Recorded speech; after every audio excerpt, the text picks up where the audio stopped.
پہلے اعلان ہوتا ہے کہ فلاں فوت ہو گیا، پھر اعلان ہوتا ہے جنازے کا ٹائم ہو گیا، پھر اعلان ہوتا ہے جنازہ اٹھایا جائے گا، اور پھر بات ختم ہو جاتی ہے. پھر کل من علیہ فان، پھر کوئی نہیں پوچھنے آتا. ختم ہو گئے، قصہ ہی ختم ہو گیا. ان لوگوں کی کہانی مٹ گئی، ختم ہو گئے. بڑے بڑے قد کلا، کوئی پوچھنے والا نہیں. موت کا راج ہے، راج ہے موت کا راج. موت راج کرتی ہے بس، اور کسی کا راج نہیں. وہ راج کرتی ہے، جدھر جاتی ہے اسی کا راج ہے، راج کر رہی ہے. تو حضرت مالک بن دینار کہتے ہیں قبرستان میں میں نے دیکھا، میں خواب دیکھتا ہوں، بڑا اژدہا، اس کے منہ کے اندر آگ میرا پیچھا کر رہا ہے. کہتے میں خواب دیکھ رہا ہوں. میں دوڑا، لیکن وہ اژدہا جب میں دوڑا تو میرے آگے آ کے کھڑا ہو گیا.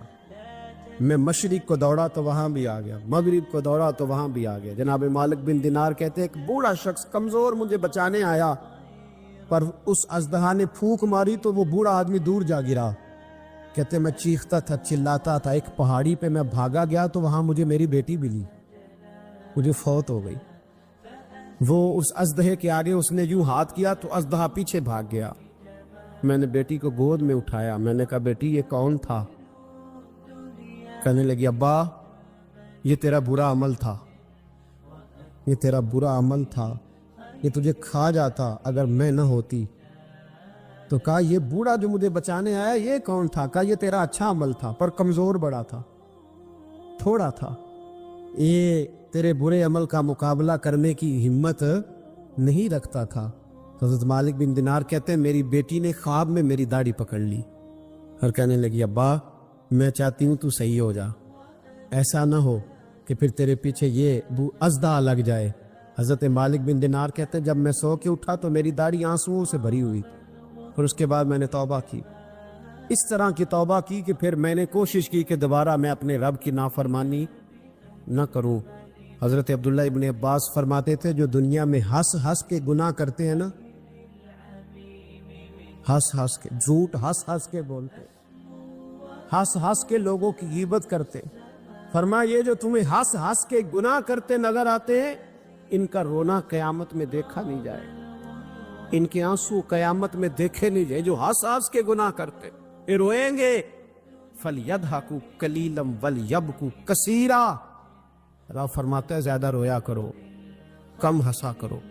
نبی پاک علیہ السلام روتے تو صحابہ کہتے حضور آپ اتنا کیوں روتے ہیں؟ تو محبوب فرماتے جو میں جانتا ہوں وہ تم نہیں جانتے. بھائیو قبروں میں اکیلے جانا ہے، کبھی غور کرنا، اکیلے کوئی بندہ ساتھ حساب دینے نہیں جائے. اماں بڑا پیار کرتی ہے لیکن قبر میں کبھی کوئی ماں بھی ساتھ دفن نہیں ہوتی. اپنا اپنا حساب دینا، مشکل وقت ہے، حساب کر لینا چاہیے، تیاری کر کے رکھنی چاہیے. گناہ اگر یہاں ہماری زندگی کو تنگ کریں گے تو وہاں بھی ہمارے لیے مشکلات پیدا کریں. نبی کریم علیہ السلام نے فرمایا ہے کہ اللہ بڑا مہربان ہے، اللہ بڑا کریم ہے، اللہ بڑا ستار ہے. اور یاد رکھو جب کوئی اس کی ریٹ کو چیلنج کرے، جب کوئی اس کے قانون کو توڑے، جب کوئی اللہ کی اعلانیہ نافرمانی کرے، پھر رب کریم کی غیرت کو، اس کے عدل کو جوش آتا ہے. توبہ کرے سچی، مسجد کی حاضری دے پابندی کے ساتھ. میری آپ سے ہمیشہ یہ گزارش رہتی ہے کہ مسجد کی حاضری پابندی سے دے. میں اپیل کرتا ہوں داڑھی رکھ لے، یہ میرے نبی کا طریقہ ہے صلی اللہ تعالی علیہ. واپس آ جا، ہماری بقا نہ ہمارے دین میں ہے. کوئی نہیں ہمیں رکھے گا، کوئی نہیں رکھے گا، کوئی نہیں. میرا ایک دوست رات بتا رہا تھا کہ سعودی عرب میں ایک شخص نے 30 سال محنت کی، تو جب وہ مرا ہے وہیں اس کے گھر میں فون کیا تو اس کے گھر والوں نے کہا جناب آپ کو مشکل ہوگی ڈیڈ باڈی بھیجنے میں، وہیں دفن کر دیں. ہاں اگر اس کا کوئی پیسہ ہے تو وہ ذرا اکاؤنٹ میں بھیج دیں، بچیوں کو ضرورت ہے.